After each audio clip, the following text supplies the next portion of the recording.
Is there a specific way that you should compare yourself to other people? Should you compare yourself to other people? This is Jewish Life 101.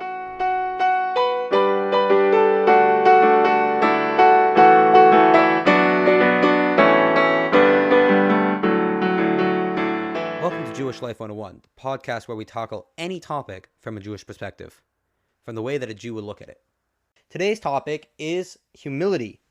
This is our second time speaking about it. We're revisiting this topic, though this is not a continuation of the previous time we talked about it. The last time is labeled Humbleness 1. We might change it to Humility 1, so you can look for that going through our episodes.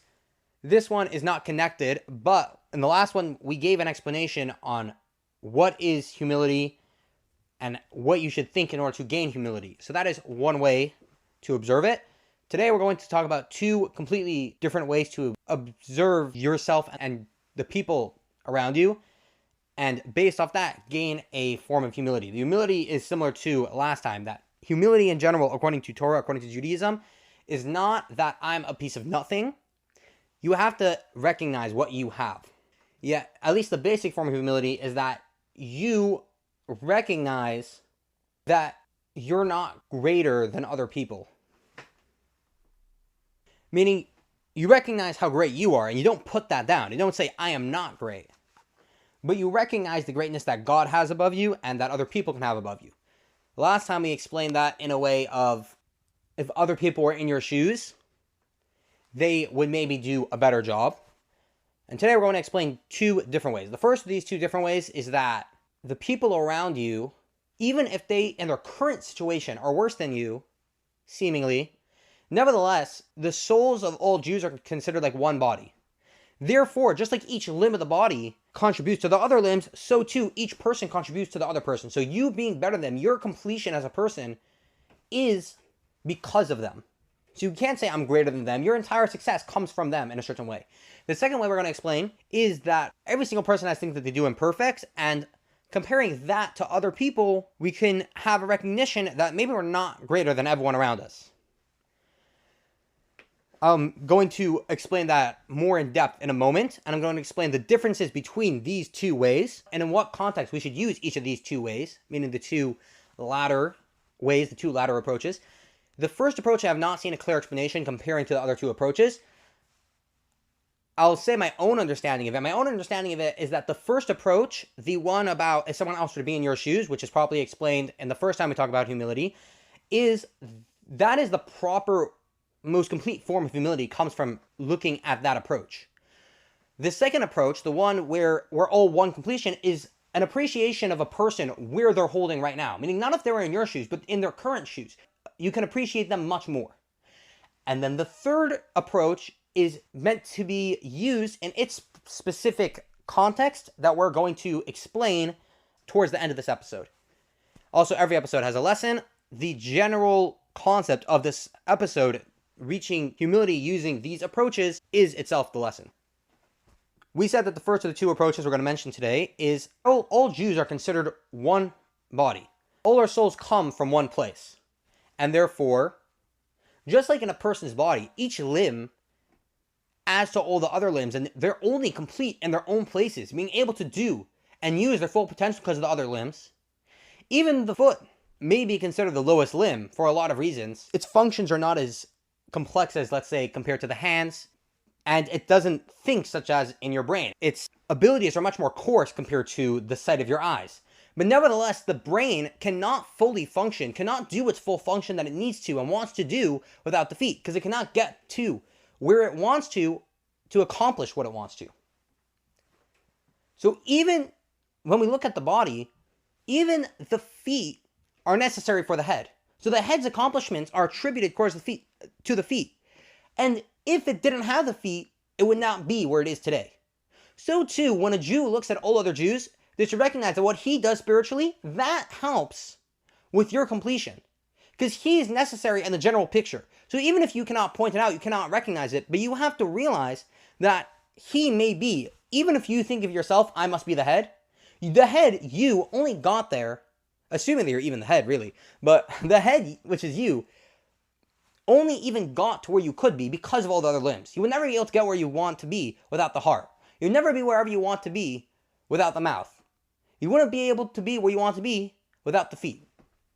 So there's no real reason to be more haughty than another person. Rather, you'll see that you can appreciate everyone around you. And you could respect everyone around you and recognize that really we're one big team. The second approach that we're going to discuss today is the fact that we have challenges in our life. And pretty much every single person out there does not have a 100% success rate. Meaning some people might do things that are completely wrong. And some people might even dwell on the thoughts of doing something completely wrong. And some people might not do the right thing in the most perfect way. Almost everyone, or pretty much everyone, has one of these things. It's not a problem. Part of being human is that you make mistakes. But when you look at your own mistakes, you know who you are. When you look at other people, you don't really know what they're going through. It can either be that their mistakes come from their circumstances or because they have a very, very strong challenge, even if it looks small.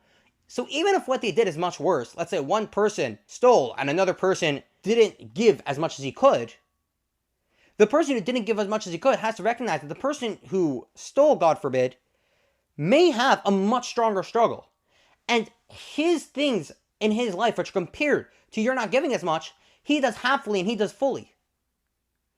So really, when it comes on that scale, on the scale of who holds against their struggles more, who tries and puts in more effort to do the right thing, they may very well be holding more than you. This not only applies to Jews, this applies to non-Jews. For example, a non-Jew can respect their parents much more than some Jews do. And you can look at that and see that a non-Jew in that aspect has something for you to look at and admire. They also have the 7 Noahide laws, and they also have the capability of giving charity. And they have struggles in that. And they, on the same scale, may have a bigger struggle that they're holding against in order to do the right thing. And they may be doing the right thing even more. Not only that, when we're talking about even animals, they also have a quality above you. Because you do, let's say what God wants, 99.999%, they naturally do 100%. If the cow is eating grass, that's because God wants the cow to eat grass. It looks kind of funny, but at the end of the day, they're doing what they're supposed to 100%. You, on the other hand, are not doing necessarily 100%. Therefore, even the animal, you can look at the animal and recognize that he is on a certain level above me. Let's compare using these two different approaches. This that we're all one team, and this that everyone else may be having on a certain level more than I have, even though I look like I'm doing better. And the first approach, really it's only an approach that one Jew can use for another Jew. Because all Jews are one brother, it's not a problem for non-Jews, but all Jews are one brother. All Jews are one body, because all our souls come from the same source. Therefore, when I look at another Jew, I can have this reaction. When I look at a non-Jew, he's not part of my spiritual body, so he's not completing my efforts in this world. Not so in the second approach. In the second approach that we use, everyone and every animal even, you can recognize that he has something that I can recognize as something greater than me, that therefore I don't have to hold myself more than him. Another comparison between the first approach and the second approach is the first approach is a concept which is like, it's really a drive. It's like, we're all one team, we're all working together. The second approach is something that's kind of like, that might get a person kind of down. No matter how much effort I put in, the people around me are just so much better. Why can't I be there? It kind of drags a person's emotional state down. In Torah, there's a concept, in Judaism, there's a concept that we should always be happy. Therefore, the general approach of these two approaches is the first approach. The first approach is an approach that we can stay happy, meanwhile being able to recognize and appreciate the qualities in other people. The second approach, on the other hand, is one that makes us down. And because we're supposed to always be happy, therefore that approach is not supposed to be used commonly.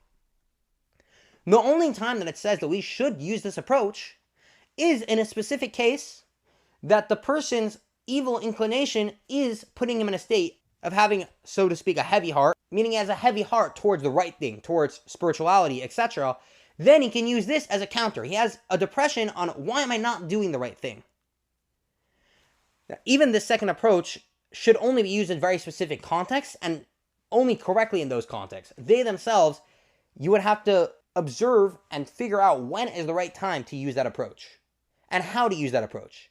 It's not necessarily a good thing to feel bad about how I'm not 100% perfect, about how I could be better. The example that is given in Judaism is, imagine I'm sitting in the middle of the day, I'm in the middle of working, and I suddenly think, oh my gosh, I did something so bad yesterday. You're in the middle of working. Why are you thinking that? You're in the middle of doing something productive right now, and all that doing is making you unproductive. That must mean that it's coming from a part of you which is trying to make you unproductive, meaning your evil inclination is trying to tell you, let's be unproductive right now. Yes, it's a thing that we have to recognize our faults, etc., but that's for a different time. The main approach is the first of these two approaches. The second approach helps in that context specifically because it gives us the right version of feeling down that's able to tackle feeling heavy against spiritual things. The second approach also has the qualities that we said earlier, that it is able to make you have this compared not only to other Jews, but to people in general, and even to an animal, making you being able to properly respect all living beings in this world. Of course, the lesson is that these two explanations and the explanation we had in our first time talking about humility show that although on my own right, where I'm holding, I have to appreciate that, I recognize that. But number one, there's room to grow. And number two, there's always a capability to be able to respect the people around me. Not that I'm the greatest, I'm better than you, not even that I'm better than some people. In last episode, we explained that even more. But there's always a level of respect I can have. And these are two more reasons for me to be able to have that respect. Thank you for joining us. This is Jewish Life 101, and I wish you an amazing, wonderful rest of your day. Did you enjoy today's episode? Feel free to share with a friend. Here at Jewish Life 101, we spend many hours on every single episode, and it's all with your support. Just click the link in the description to find out more, and we'll see you next time on Jewish Life 101.